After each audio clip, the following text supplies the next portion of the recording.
Hi everyone, I'm back from a week's holiday. Had a really lovely time. Our son Tim came back from Kew, he's a student there, and so I'm just gradually getting myself back into work mode again. So I did have fun last week with a stamp set from the Spring Summer January to June catalogue called Woodland Wonder, and this is the stamp set. It's on page 53 of the catalogue and it's really fun. Got lots of little elements like musical notes, a balloon, and all the little animals and everything, and a banner, and some really nice sentiments as well.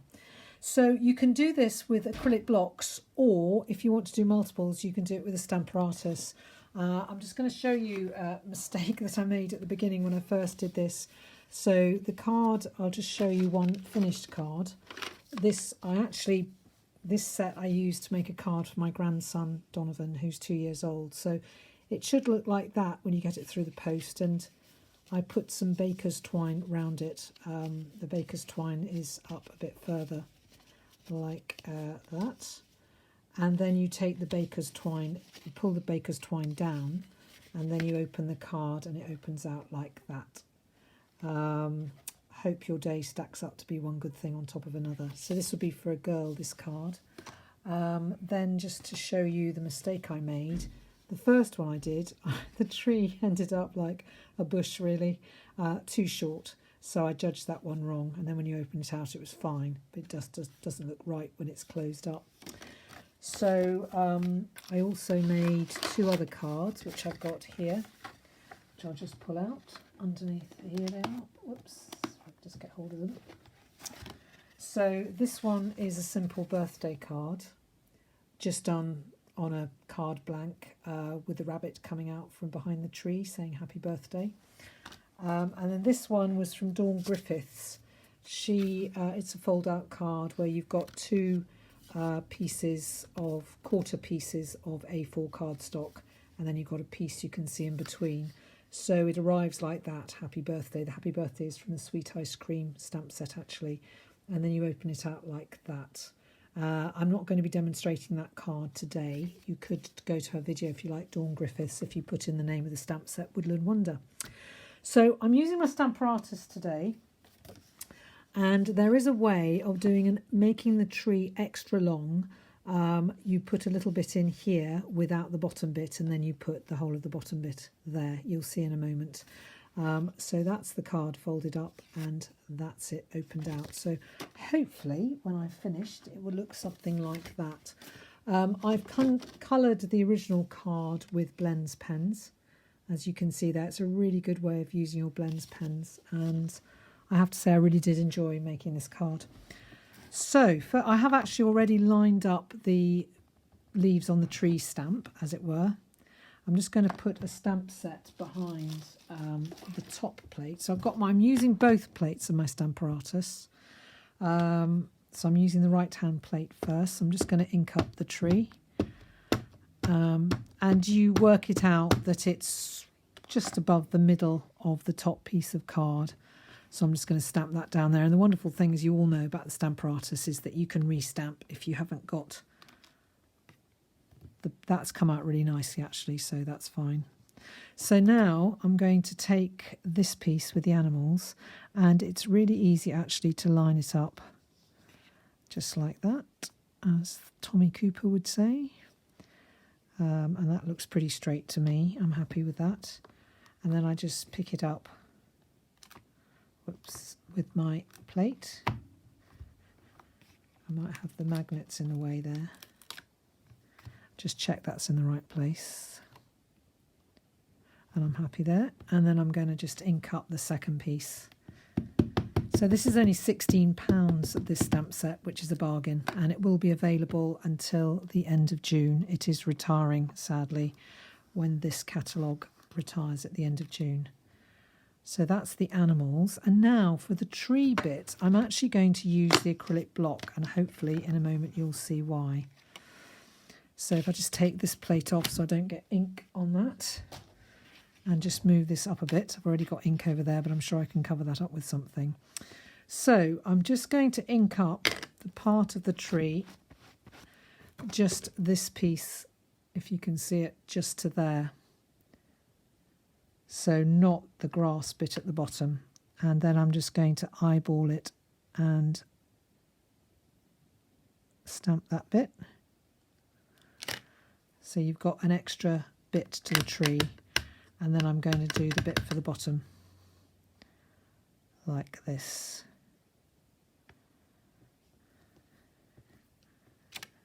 Okay, so now hopefully you should see when you put the tree up, if I just adjust it a little bit like that, there's the full tree, and then when you open it out you've got all the animals. So now if I just remove my Stamparatus,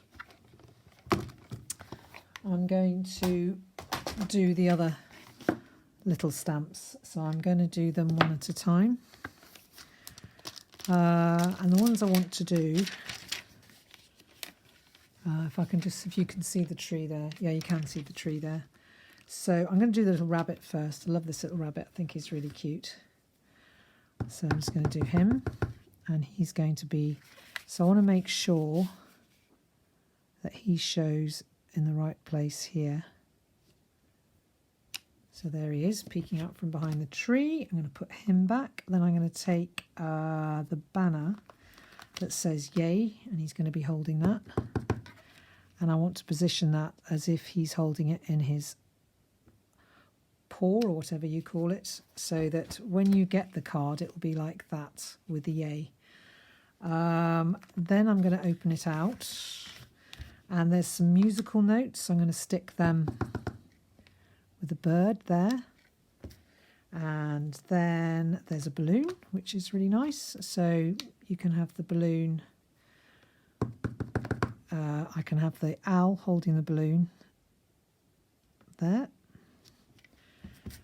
So that's the balloon done, and now I need the banner. Now just, you need to be careful with the banner. You've got the pole first of all to put on. So you want to make sure that the banner is going to fit there. Whoops, yeah, that's right. So I need it sticking out here. So just get that straight, if you can see that. And the banner sticks out like that. Okay, and then now I'm going to put on the hip hip hooray sign. And put that on like that. There we go. And what else have we got? I've done the banner with the pole. I might do a couple more balloons, I think. And then there's some clouds as well, which is really nice. So I might do a balloon. Let me see. So you've got to make sure that it's not going to show. So I'm going to do one there. And then if I wanted to, I could also do one there. So it would show on the original card, which, well, before the card is opened up, let's put it like that. So that's that one. And then I have got some butterflies as well that I could just put on. So again, you want to make sure you just realise where the butterflies are going to be. So I'm going to put one there. And then I know perhaps one there. And then I think that's probably enough. And then to colour in, I'm not going to bore you by colouring it all in right now, but I will just colour in a little bit. So for the trees, if you want it really nice and bright, it might be good to use Granny Apple Green. So you could do that basically in two colours. You could do the darker one for half the leaf like this, and then the lighter one for the other half of the leaf. So you just go around colouring half of each of the leaves, and then you'd go and, so I'd probably do about half of them. And then I would go and fill in with the lighter Granny Apple Green. And just one there, and just work my way around. So then the lighter one comes in, and as you can see, it's, if you've got the blends, it's quite quick to colour in, and they blend really nicely as well. So I just finish off doing the leaves in two colours, or you could do it in one colour if you wanted to, with darker down the middle. So if I just put that back, and then I would have, for the bird, I could have it in, what's this one? Dark Balmy Blue. Let's do dark balmy blue. That's quite nice, and it's really fun. If you like colouring, this is great fun to colour. and then some yellow perhaps for his beak, like that. And then I'll probably do a yellow balloon because it'd be nice and bright and show out. And then I'd probably do a brown for the squirrel. Perhaps this is cinnamon cider. Really nice brown for a woodland squirrel. Just colour him in. So you can see it's quite quick once you get going. I'll probably end up colouring all of this now. I should really be cooking my tea, so I hopped on here a bit late, but you know what? I don't mind. I'll just do a bit more of this. Even if nobody's watching at the moment, they'll probably watch on replay later on. So there we go. Once you stop, it's hard to... Once you start, I should say, it's hard to stop. So here's the little owl peeking out. And then some smoky slate would do for the... I think it needs to be a bit darker, actually. So you end up, if you change all the colours all the time, with a whole pile of blends on your desk. But then I've got the blend storage system, which is great. So it's really easy to put them back in. So there's the yellow for the straw. And then I'll do this bird blue as well, I think.